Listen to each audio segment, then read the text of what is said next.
Thank you. Hello, and thank you very much for having me.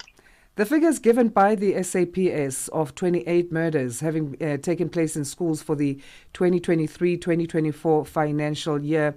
Do we know if these involve pupils only or outside individuals who are not scholars?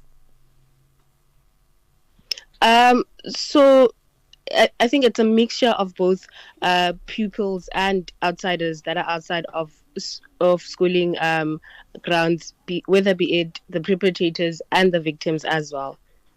What are the factors that contribute to the province of Kwa-Zulu Natal having the highest numbers recorded? I think it's rooted very much in the communities that the schools are in and the socio-economic issues happening and then filtering into schools as schools are not islands and exist within the school. So the safety and violence that exists within the communities, the murder rates that you'd find that maybe happened within communities then filter in and affect pupils or learners as they are in those communities. So that's the murder cases. Do we have figures on the sexual violence cases? May you please come again? Do we have figures on the sexual violence that occurs within schools in terms of the Safe Schools Protocol program figures and research?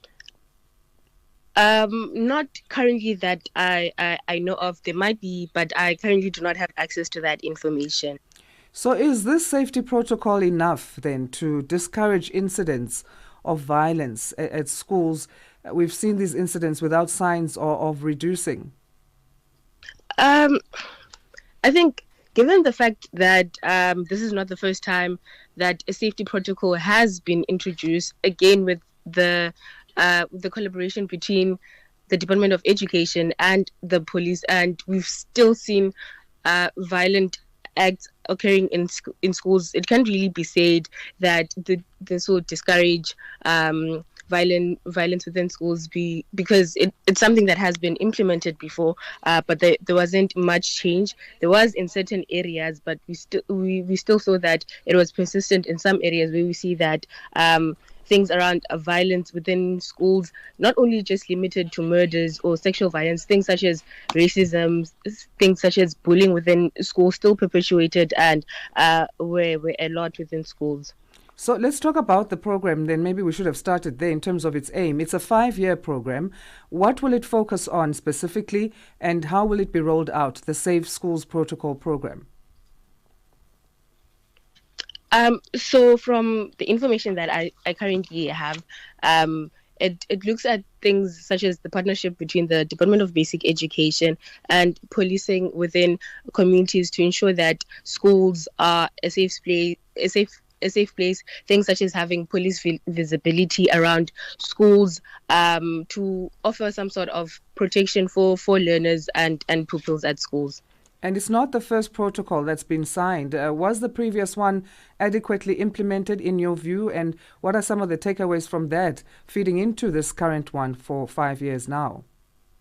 Um, I I don't think it was adequately implemented, because if it was adequately implemented, we wouldn't be faced with the issues that we're currently having. We wouldn't be discussing issues of learners being violated had it been adequately implemented. And I think this might be a means of the Department of Basic Education to try and correct and tie up the loose ends that was in the previous protocol, and hopefully things will go well and the protocol will be helpful in ensuring that learners are safe within schools and even outside school.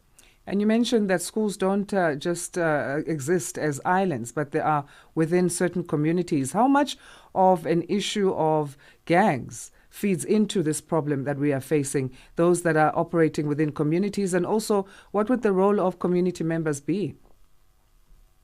Yes, that is indeed true, because learners don't spend all the time in their school. So the issues around gangs also affect learners, and maybe it might be family members that are involved within gangs, or gangs trying to rope in learners to join these gangs. So it's very essential for communities to it's very essential for communities to ensure that they form part of these protocols and are aware of these issues and educate the learners and the communities as well to ensure that they keep learners safe and work hand in hand with the police and schools so that these things do not further perpetuate because safety of learners plays an important role in how much they are efficient in their learning and how their holistic schooling experience is